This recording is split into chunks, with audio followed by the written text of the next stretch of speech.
noticia la dio el periodista Mario Pentón y es relacionado a dos cubanos con I-220A que fueron deportados a Cuba desde los Estados Unidos. No hay mucha información sobre los detalles del caso o del caso de estos dos cubanos, sobre, por ejemplo, por cómo los detuvieron, por qué los deportaron finalmente, pero deja obviamente intranquilidad en los cubanos con I-220A que hasta ahora se sentían de alguna manera en un limbo, pero protegidos al menos de la deportación porque tienen varios casos pendientes, muchos están en corte, etc. Entonces, si nos puedes explicar un poquito, yo sé que del caso exacto no nos puedes hablar, pero en materia general, ¿qué riesgo corren los I-220A y qué pueden hacer, qué pasos deben tomar por lo menos para protegerse lo más posible mientras se resuelve finalmente el caso de los I-220A? Ok, lo primero, y vámonos al punto, es no quiero crear pánico, ¿ok? Claro. Desafortunadamente hemos visto que han existido detenciones de personas tanto en las cortes como en las citas de ICE. Una vez que la persona es detenida en la corte o en una cita de ICE, es transportada a la custodia de inmigración. En algunos casos les hacen entrevistas de medio creíble y si no pasan en la entrevista de medio creíble pudieran ser deportados de forma expedita. En otros casos les sigue el procedimiento que tenían en corte, se lo siguen haciendo en el centro de detención y de perder el proceso les dan una orden de deportación expedita. También he visto otras personas que una vez que han sido detenidos deciden no proceder con sus casos y aceptar la deportación para evitar una detención prolongada. En algunos casos también han pedido salidas voluntarias para salir del país de forma voluntaria y luego hacer un proceso de petición familiar fuera de los Estados Unidos. Yo creo que cada caso es único. Desafortunadamente, las detenciones, tanto en las citas de ICE como en las cortes de inmigración, es algo que no podemos evitar si el oficial determina ese día que tú estás en una lista y te quieren llevar.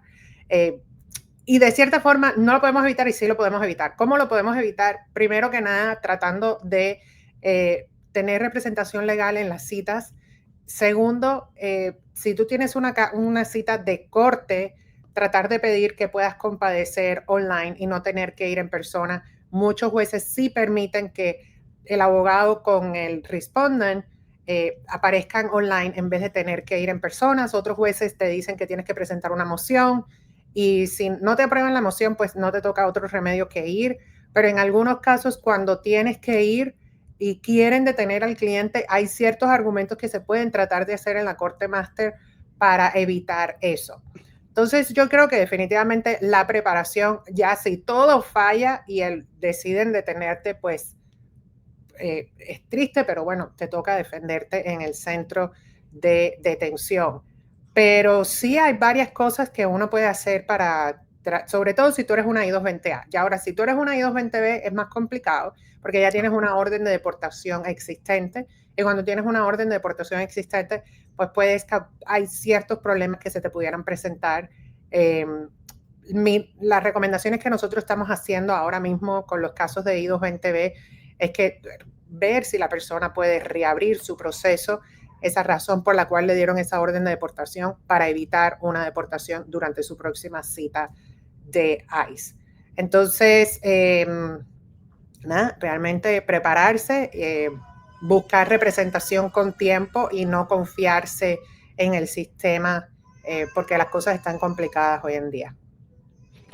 Ahora, y eso es una pregunta que nos hacen mucho y que siempre es difícil a veces de saber, porque una persona que tiene, vamos a decir un cubano que tiene I-220A y está en corte, es decir, está llevando a cabo su proceso, pero de alguna manera ha cometido un delito, vamos a decir, aunque sea un delito menor, pero ha cometido un delito o tiene algún tipo de récord con las autoridades, o de repente comete una infracción, maneja bajo la influencia o comete una infracción que las autoridades, que puede provocar una interacción con las autoridades. Eso podría llevar a una detención de inmigración.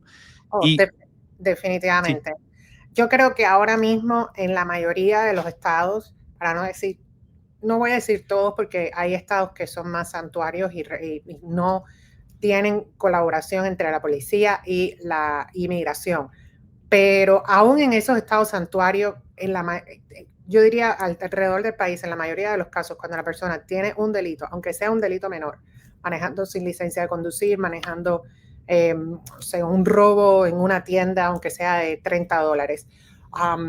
Esas cosas pueden llevar a que te detengan, ahí verifican tu estado migratorio, si tienes un caso pendiente en corte y no tienes un estatus regularizado, te pudieran transportar y pasarte para ICE para que entonces tú continúes tu caso en el centro de detención, aun cuando el delito no es grave. Por eso a veces las personas me preguntan, ¿puedo viajar aquí dentro de los Estados Unidos, ir manejando? Sí, a mí, yo le tengo respeto mucho a la patrulla fronteriza y a la patrulla de lo que son de la carretera. ¿Cómo se llaman los de la El State carretera? Trooper, Los el State State Trooper. Troopers. Los State Troopers, no tengo otra palabra para encontrar, pero son pesados. Y entonces mi mayor respeto a State Troopers. De hecho, tengo 2 amistades que son State Troopers, pero la realidad es que es un departamento policial bastante complejo, bastante complicado, y rara vez te van a dar una oportunidad si te ven manejando sin licencia. Si ellos te paran y ven que tú estabas speeding o ven que tú estabas manejando sin licencia o estabas manejando bajo la influencia, verifican tu estado migratorio y ven que no tienes estatus migratorio, o que tienes un estatus de caso de corte pendiente, depende mucho del oficial, pero hay muchos que no te van a dar chance y te van a trasladar para inmigración. Entonces es triste porque el hecho de que tú no tengas estatus y tengas un asilo, pero tienes un asilo pendiente, esto no debería suceder, pero desafortunadamente en algunos casos ocurre. Entonces yo le digo a las personas, mira, ¿sabes qué? Si vas a manejar, maneja con, o sea, sobre todo cuando van a manejar, si tienen que manejar dentro de la ciudad o en el highway, todas esas cosas, pues no hay problema. Pero si van a estar manejando largas horas o cerca de la frontera, en el estado de Texas, en el estado de New Mexico, por favor tengan más cuidado, porque estos State Troopers, estos puntos fronterizos, pues tienden mucho a verificar, y aunque tú tengas un asilo pendiente, te transfieren para inmigración.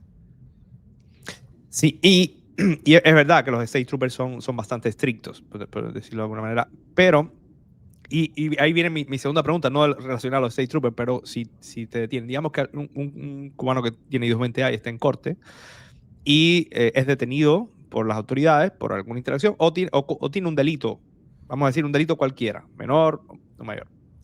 Y bueno, es transferido a ICE, es detenido y tiene que hacer su proceso con ICE. Ese delito que a lo mejor te hace inelegible para permanecer en los Estados Unidos, a lo mejor complica tu caso en corte.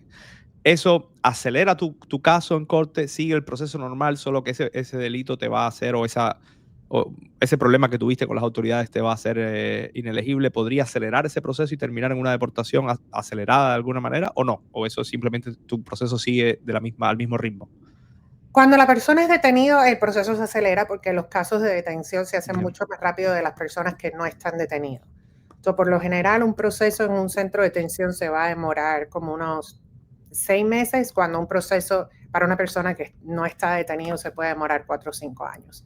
Entonces, cuando a ti te detienen, la corte máster te la dan bien rápido y la corte final te la dan bien rápido. Y no es necesariamente que cometiste el tipo de delito que cometiste, es el hecho de que ahora estás en un centro de detención y en los centros de detención te procesan mucho más rápido y te hacen el caso mucho más rápido.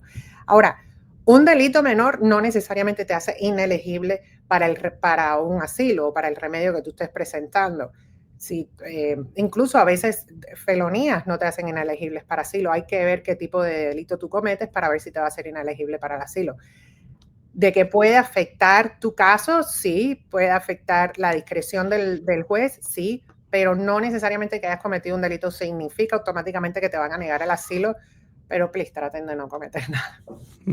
Más allá del estatus migratorio, traten de no cometer ningún delito, porque además es ilegal, así que traten de cumplir con las leyes, es lo correcto, y también eviten, obviamente, manejar sin licencia, de más está decir, tomar y manejar, no lo hagan, utilicen cualquier otro servicio de transporte que no tengan ustedes que manejar y se expongan. Y nada, queríamos traer esta información porque yo sé que el tema de los I-220A es bastante preocupa a mucha gente. Salió esta noticia de esos 2 deportados y que aunque no tenemos la información de por qué los deportaron, a lo mejor fue que se fueron voluntariamente, hay que... es bueno traer y explicar un poquito, ¿no? El estado en que está y en los procesos en los que estamos.